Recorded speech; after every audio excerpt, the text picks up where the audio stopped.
Pag-aralan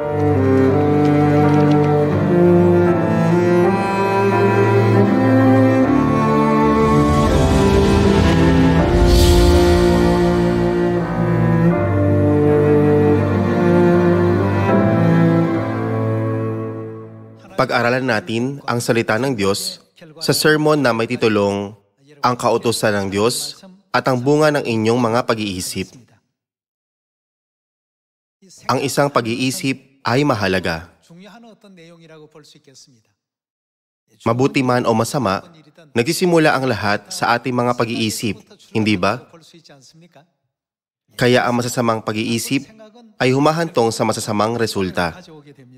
Pero ang mabubuting pag-iisip ay humahantong sa mabubuting resulta, hindi ba? Sa lumang tipan, ibinigay ng Diyos sa atin ang kautusan sa pamamagitan ni Moises. Sa bagong tipan, ibinigay niya sa atin ang kautusan ng bagong tipan sa pamamagitan ni Kristo.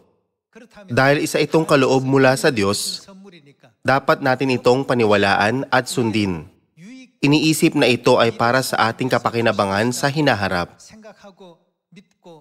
Gayunman, madalas na unang tinatalikuran ng mga tao ang kautusan ng Diyos.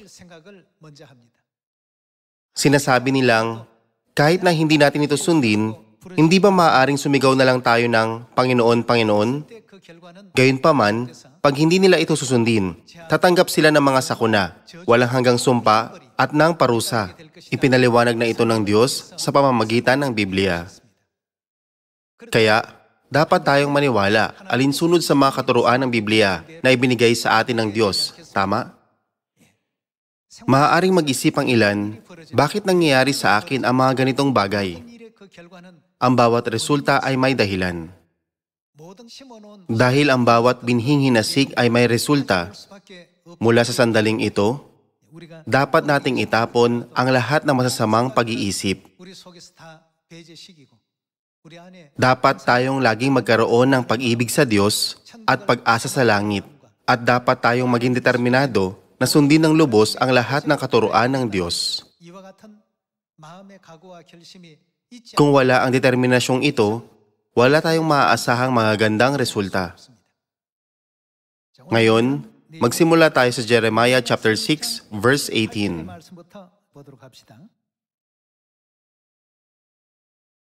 Kaya't inyong pakinggan mga bansa at inyong alamin, o kapulungan, kung ano ang mangyayari sa kanila. Pakinggan mo, o lupa, ako'y nagdadala ng kasamaan sa bayang ito, na bunga ng, ang kasamaan o sakuna ay resulta ng ano? Kanilang mga pakana. Ano pa man ang naisip nila, ang kasamaan o ang sakunang ito ay resulta ng kanilang mga pag-iisip. Kung gayon, ano ang kanilang mga pag-iisip? Patuloy natin itong suriin. Nabunga ng kanilang mga pakana, sapagkat ano ang ginawa nila? Sila'y hindi nakinig sa aking mga salita at tungkol sa aking kautusan, ito'y kanilang itinakwil. Tinatag ng Diyos ang kautusan ng kaligtasan, ang kautusan ng buhay, at ang kautusan ng kapatawaran ng mga kasalanan para sa sangkatauhan. Kagulat-gulat na tinanggihan nila ang mga regulasyon na naglalaman ng biyaya ng Diyos. Ginigising tayo ng Biblia na ang pag-iisip na ayos lang na suwayin ang kautusan ng Diyos ay magreresulta sa kapahamakan. Mga kapatid, ang Sabat na ipinagdiriwang natin ngayon ay hindi isang pangkaraniwang araw. Maging ang mga anghel sa langit ay nagnanais na ipangili ng Sabat, pero isa itong pribilehiyo na sa atin lang ipinagkaloob.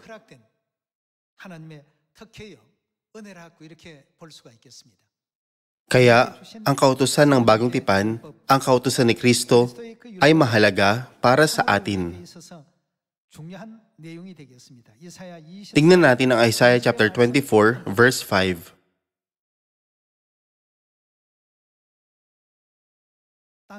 Ang lupa ay nadumihan ng mga dooy na ninirahan. Ano ang dahilan? Sapagkat kanilang sinuway ang kautusan, nilabag ang tuntunin, sinira ang walang hanggang tipan. Sa Jeremiah chapter 6, dumana sila ng mga sakuna dahil tinanggihan nila ang kautusan ng Diyos. At sa Isaiah chapter 24, kanilang sinuway ang mga kautusan, nilabag ang tuntunin, at sinira ang walang hanggang tipan. At ano ang naging resulta? Kaya't nilamon ng sumpa ang lupa. Ito ay dahil sa kanilang mga pagkakasala. At silang naninirahan doon ay nagdurusa dahil sa kanilang pagkakasala. Kaya't nasunog ang mga naninirahan sa lupa at kakaunting tao ang nalabi. Verse 7. Ang alak ay tumatangis. Ang puno ng ubas ay nalalanta. Lahat ng masayang puso ay nagbubuntong hininga. Ang saya ng mga alpa ay tumigil. Ang ingay nila na nagagalak ay nagwakas. Ang galak ng lira ay huminto. Ano ang dahilan sa likod ng lahat ng ito? Kanilang sinuway ang kautusan, nilabag ang tuntunin, at sinira ang walang hanggang tipan. Dahil inisip nilang, ayos lang na gawin ang mga ganitong bagay. Ang kagalakan, kasiyahan, at kapayapaan ay inalis sa kanila bilang resulta ng kanilang mga pag-iisip. Nirecord ng Diyos ang lahat ng ito. Ngayon, pag tinignan natin ang Jeremiah chapter 6 at ang Isaiah chapter 24, ang kautusan ni Kristo na tinatag ng Diyos para sa sangkatauhan ay gumaganap na isang mahalagang papel sa espiritual.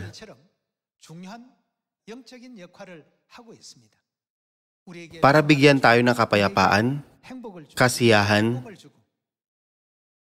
kagalakan, at walang hanggang kaharian ng langit. Tinatag ng Diyos ang kautusan ng bagong tipan. Kaya dapat nating ipangilin ang araw ng Sabat at ang lahat ng regulasyon ng bagong tipan. Anumang paghihirap mayroon tayo, hindi ba? Ito ay dahil ang bawat pag-iisip ay nagiging isang binhi. Kaya, gaya ng sinabi ng makalangit na ina, magalak kayong lagi. Dapat tayong mapuno ng kagalakan habang iniisip ang tungkol sa pagpunta natin sa kaharian ng langit sa hinaharap, hindi ba? Kung tutuusin, ang lupang ito ay isang lungsod kanlungan. Dahil ang buhay rito ay hindi binubuo ng walang hanggang kaligayahan, walang hanggang kagalakan, at walang hanggang kapayapaan, dapat nating asamin ang kaharian ng langit. Nasusulat sa Isaiah chapter 24, sapagkat kanilang sinuway ang kautusan, nilabag ang tuntunin, sinira ang walang hanggang tipan. Tingnan natin ang verse 6. Kaya't nilamon ng sumpa ang lupa, at silang naninirahan doon ay nagdurusa dahil sa kanilang pagkakasala. Kaya't nasunog ang mga naninirahan sa lupa, at kakaunting tao ang nalabi. Ang alak ay tumatangis, ang puno ng ubas ay nalalanta. Lahat ng masayang puso ay nagbubuntong hininga. Ang saya ng mga alpa ay tumigil. Ang ingay nila na nagagalak ay nagwakas. Ang galak ng lira ay huminto. Sila hindi nagsisiinom ng alak na may awitan. Ang matapang na alak ay nagiging mapait sa kanila na nagsisiinom niyon. Ang lungsod na magulo ay bumagsak. Bawat bahay ay nasarhan upang walang taong makapasok doon. May sigawan sa mga lansangan dahil sa kakulangan sa alak. Lahat ng kagalakan ay natapos na. Sa lupa ay nawala ang kasayahan. Naiwan sa lungsod ang pagkawasak at ang pintuan ay winasak.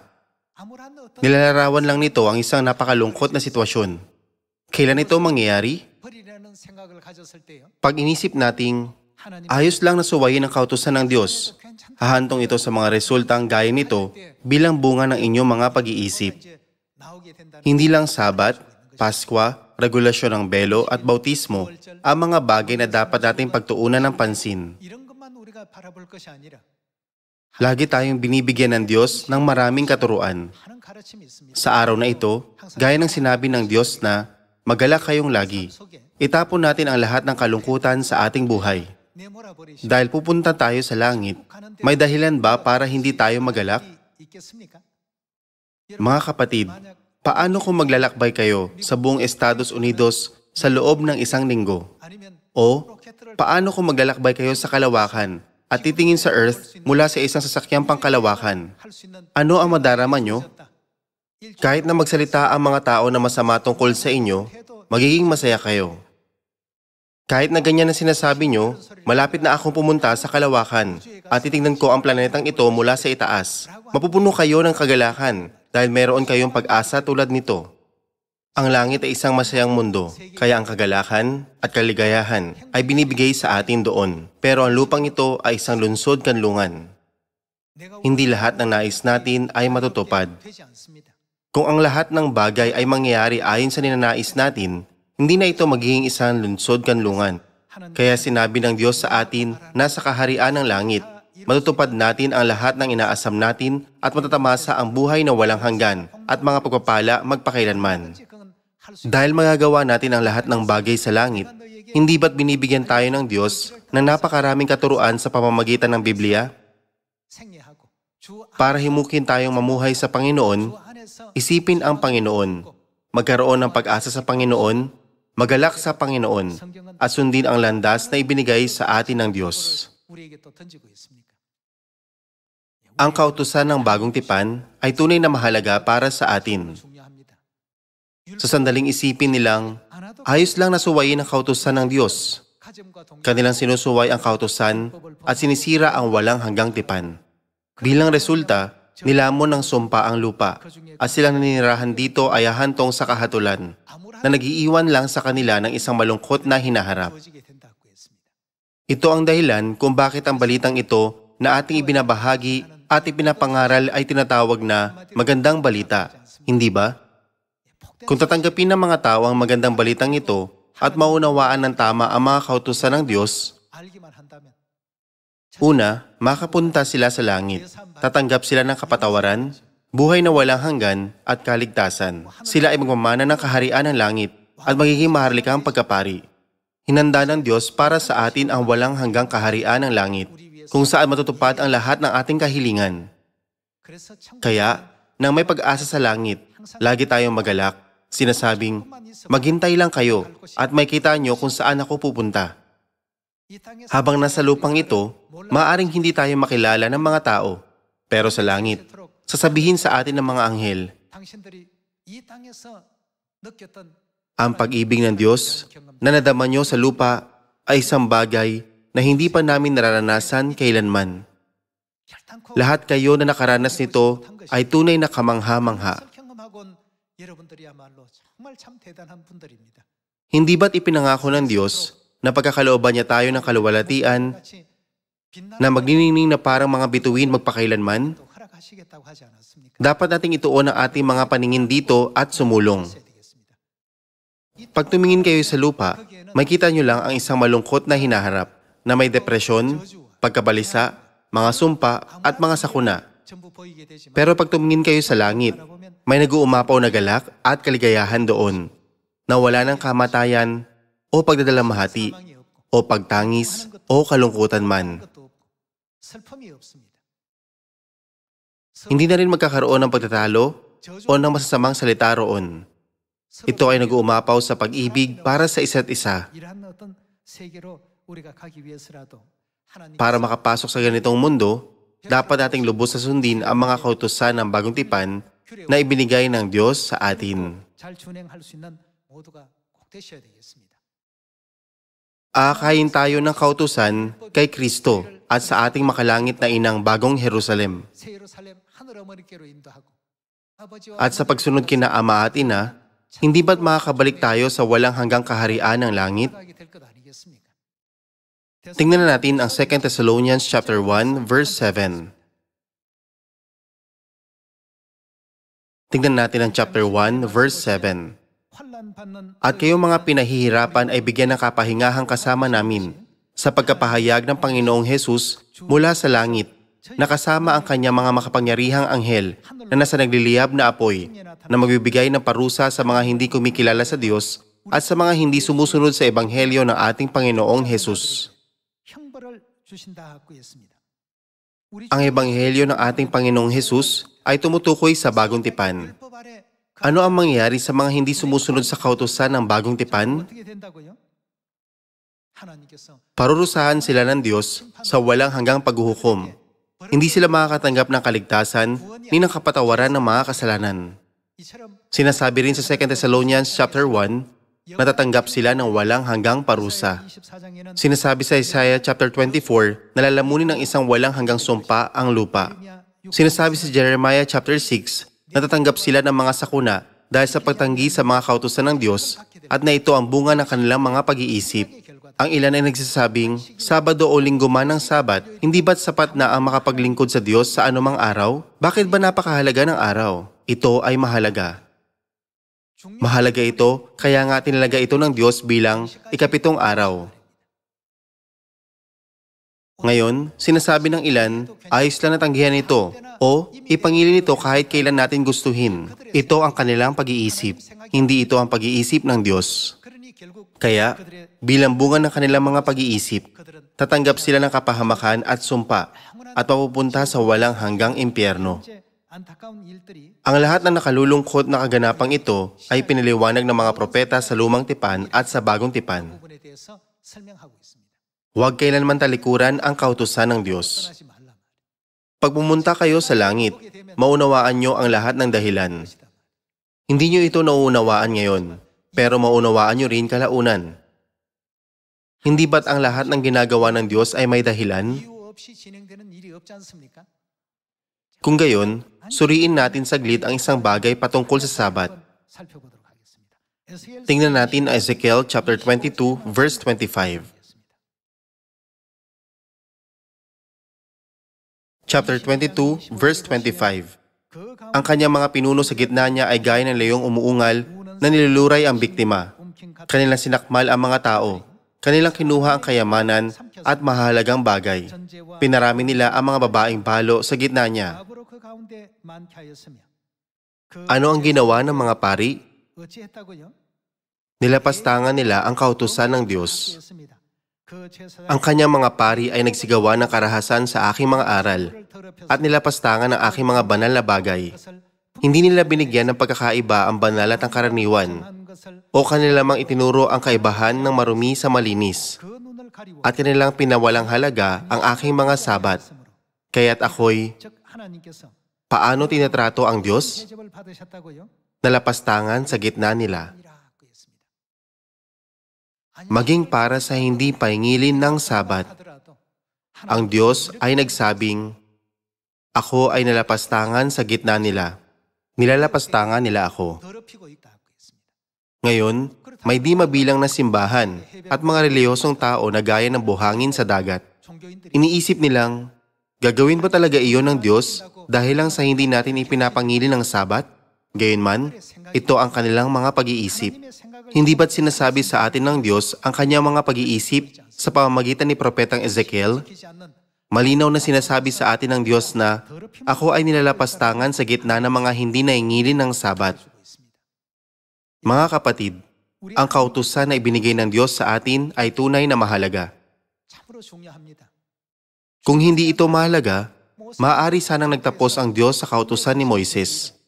Pero sa Micah chapter 4, nagpapahayag ang Diyos ng isang bagong kautusan, hindi ba? Hindi ito ang kautusan mula sa bundok ng Sinai, kundi ang kautusan mula sa Zion. Dahil dapat tayo manatili sa loob ng kautusan at sumunod dito, sinasabi ng Biblia na si Kristo ay ano ayon sa pagkapari ni Melkisedek? Siya ang pinakapunong pari magpakailanman. Kung walang mga handog, hindi nakakailanganin ang isang pinakapunong pari.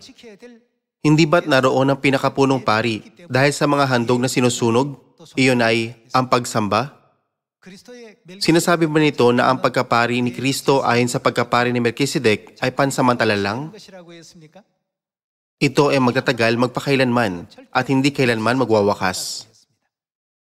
Kung gayon, dapat nating maunawaan na ang kautusan din ng Diyos ay hindi kailanman magwawakas, kundi umiiral magpakailanman, hindi ba? Gayunman, halos lahat ng simbahan ay nagsasabing, hindi namin ito kailangan. Kung babasahin niyo mula sa Matthew chapter 7 verse 21, sa mga nagsasabi nito, sinabi ng Diyos na, lumayo kayo sa akin, kayong mga lumalabag sa kautusan. Sa ibang salita, sinabi ni Jesus na, umalis kayo sa kinaroroonan ko.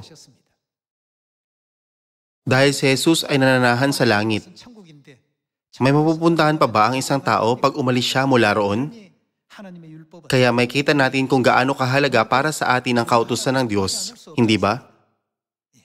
Nililiwanagan ng kautusan ng Diyos ang ating mga mata.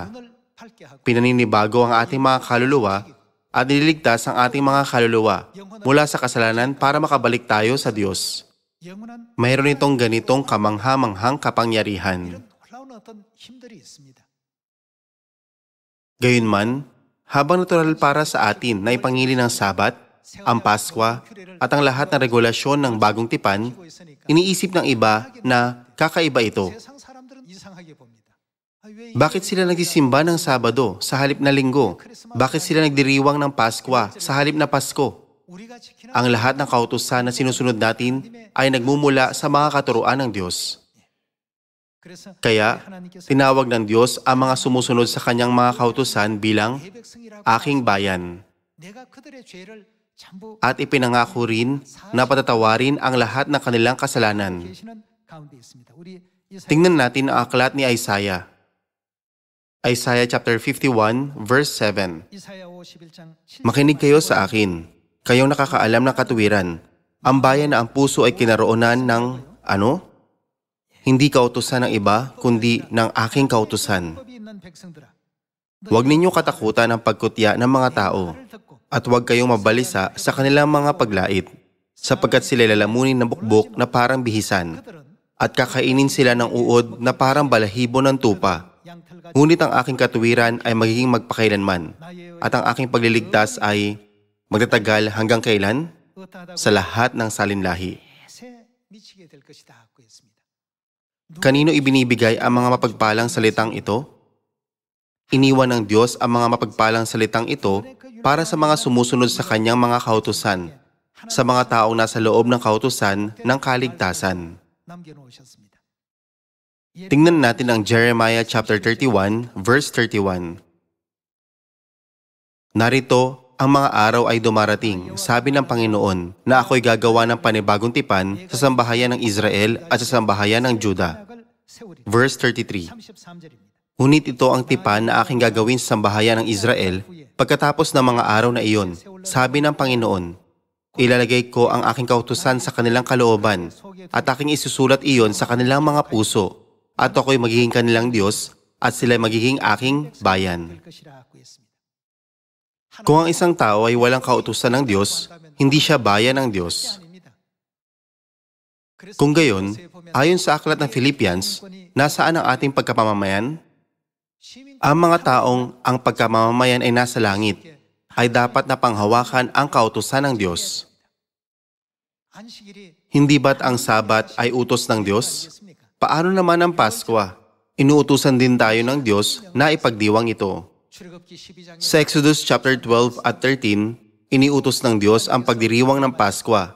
At sa Luke chapter 22, ipinagdiwang ni Jesus ang Paskwa na pinakahahangad niya kasama sina Pedro at Juan. Magpatuloy tayo sa verse 34. Tingnan natin ang verse 34. At hindi natuturuan ng bawat isa sa kanila ang kanyang kapwa at ng bawat tao ang kanyang kapatid na magsasabi, kilalanin mo ang Panginoon, sapagkat ako'y may kilala nilang lahat mula sa pinakahamak sa kanila hanggang sa pinakadakila, sapagkat patatawarin ko ang kanilang kasamaan at ang kanilang kasalanan ay ano? Hindi ko na aalalahanin pa, sabi ng Panginoon. Sa pamamagitan ng ano patatawarin ng Diyos ang kanilang kasamaan? Sa pamamagitan ng kautusan ng Diyos ang bagong tipan. Sapagkat patatawarin ko ang kanilang kasamaan at ang kanilang kasalanan ay ano? Hindi ko na aalalahanin pa, sabi ng Panginoon. Ibinigay ng Diyos ang katuruang ito at inutusan tayong sundin ang mga kautusan. Gayunman, lagi tayong sinasabihan ni Satanas na nagsasalita laban sa Diyos na huwag itong sundin. Bilang bunga ng kanilang mga pag-iisip, ang mga tao ay nahuhulog sa hukay ng walang hanggang pagkawasak. Para naman sa nalabi sa binhi ng babae na sumusunod sa kautusan ng Diyos, alinsunod sa kanyang mga katuruan hanggang sa huli, itataas sila ng Diyos sa lahat ng bansa. Buksan natin ang Exodus chapter 20.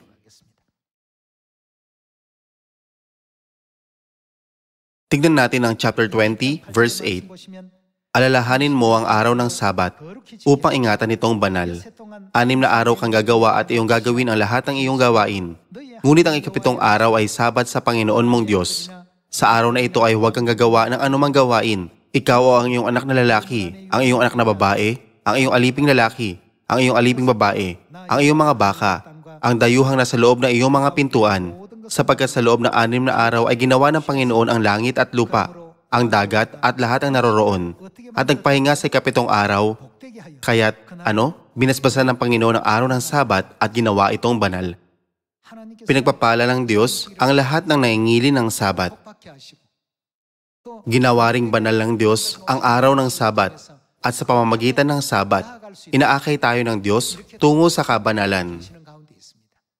Sa pagsusuri ng mga salitang ito, maintindihan natin kung dapat ba nating sundin ang kautusan ng Diyos o hindi. Mga kapatid, ayos lang ba na hindi ito sundin? Walang duda na dapat nating sundin ang kautusan ng Diyos. Kung hihiwalay ang mga tao mula rito, parurusahan sila ng Diyos pag nagpakita siya sa nagliliyab na apoy sa huling araw. Sa Isaiah chapter 24, nasusulat na matitinding sakuna ang darating sa kanila. Ang Diyos ang nagturo ng katuroang ito at ang nagdala sa atin ng katotohanan ng bagong tipan sa panahong ito. Hindi ba? Pumunta tayo sa Hosea chapter 8. Tingnan natin ang Hosea chapter 8 verse 12. Kahit isulat ko para sa kanya ang aking kautusan ng 10,000 libo, ang mga iyon ay tuturing nilang kakatuwang bagay. Ano ang dahilan? Ito ang bunga ng kanilang mga pag-iisip. Bakit patuloy na tuturuan ng Diyos ang sangkatauhan sa pamamagitan ng mga propeta at ng Biblia tungkol sa mga bagay na walang kabuluhan at walang saysay, maging sa loob ng 10,000 taon?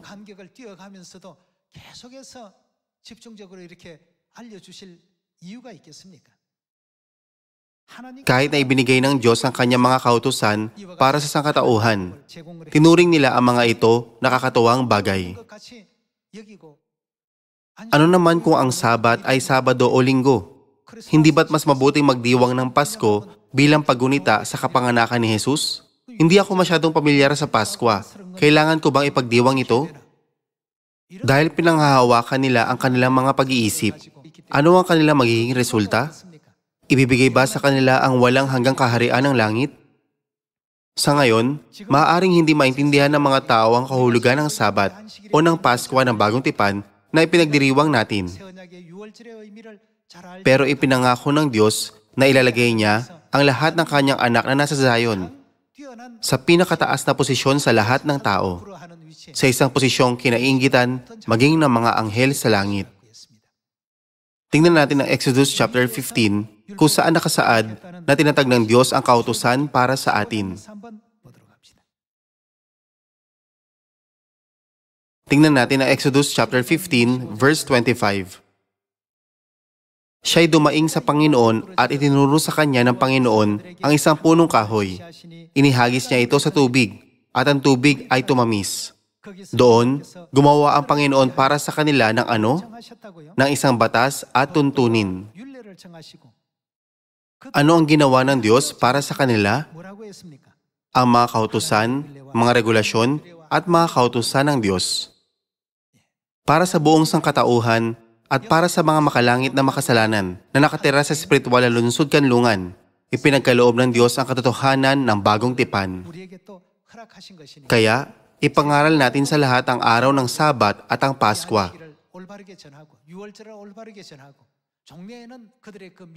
Masipag tayong mangaral upang ang kanilang hinaharap ay maging ang walang hanggang kaharian ng langit. At habang maalab na pinag-aaralan ang salita ng Diyos, mamuhay tayo na may kagalakan.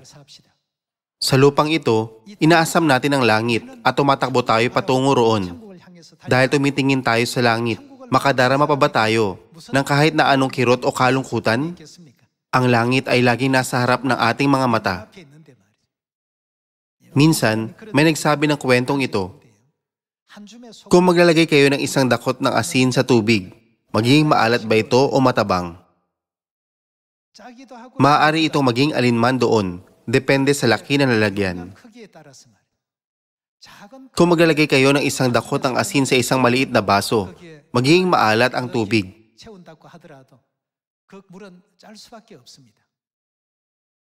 Gayunman, kung maglalagay kayo ng isang dakot na asin sa isang malaking lawa, Magiging maalat ba ang tubig? Halos wala na itong magiging talab. Sa parehong paraan, kahit na may libo-libong hadlang na humahadlang sa ating landas patungo sa kaharian ng langit, kung malaki ang sisidlan ng ating mga puso, madali nating matatanggap ang lahat ng ito. Gayunman, kung maliit ang sisidlan ng ating puso, maapektuhan tayo. Kahit na maraming hadlang sa ating landas ng pananampalataya, maaari tayong magalak kung iisipin natin ang walang hanggang kaharian ng langit. Tama? Binuksan ng Diyos Elohim ang daan ng kaligtasan at ipinagkaloob sa atin ang kapatawaran ng mga kasalanan. Nagbibigay ako ng walang hanggang pasasalamat at luwalhati sa Diyos Amang Kristo Ansanghong at sa makalangit na inang Bagong Jerusalem. Dito, nais kong tapusin ang sermon ngayon. Maraming salamat.